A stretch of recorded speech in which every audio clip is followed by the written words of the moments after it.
Hello mga kaludi, good afternoon and welcome back to my channel. So ngayon, yung ating content sa ating vlog, maglalagay po tayo ng personal wing band sa ating mga lagang manok rito para kahit papano mas madali po natin matandaan kung anong generation na yung ating manok sa ating pag-first breeding. So bali ito yung bago kong bili sa Lazada, pero kung gusto niyo ma-order, meron dyan sa Yellow Basket.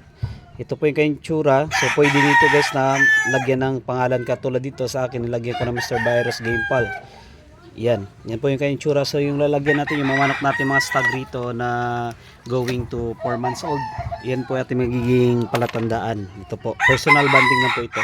Okay, bali ito guys, lalagyan po natin ng wing band. Bali dito lang banda. Yan, so yung ginagawa ko lang dito, at hindi rin ako biyasa sa paglalagay ng wing band, at nakita ko lang din sa YouTube yung mga tutorial.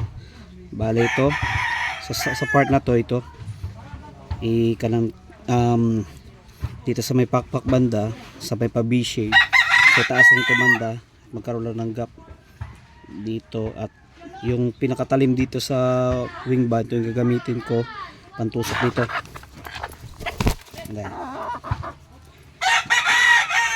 Iwasan lang natin mga kaludi na tamaan yung kanyang ugat. Okay,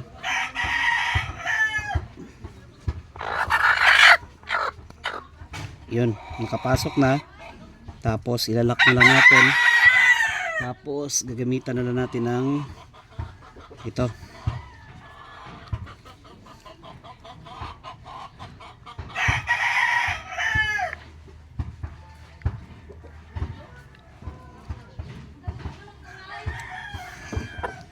So ayan.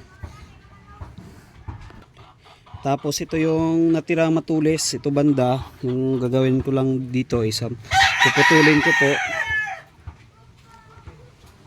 para maiwas po in case na mapagaspa sila yung kanyang pakpak,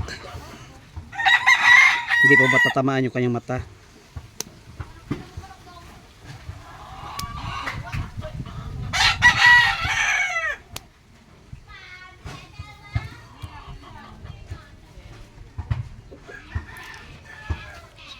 So ayun, at yung paglagay natin ng wing band, hindi rin masyadong hindi masyadong maigpit kasi nga lalaki pa yung ating manok, at baka magkaroon pa ng dito yung space na yan, baka ma-polyconsume nila yan paglaki nila.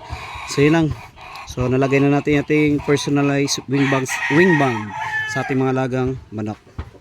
So yun lang mga kalodi. So comment lang below kung tama ba yung ating pagkalagay natin wing band dito sa ating alagang mga manok.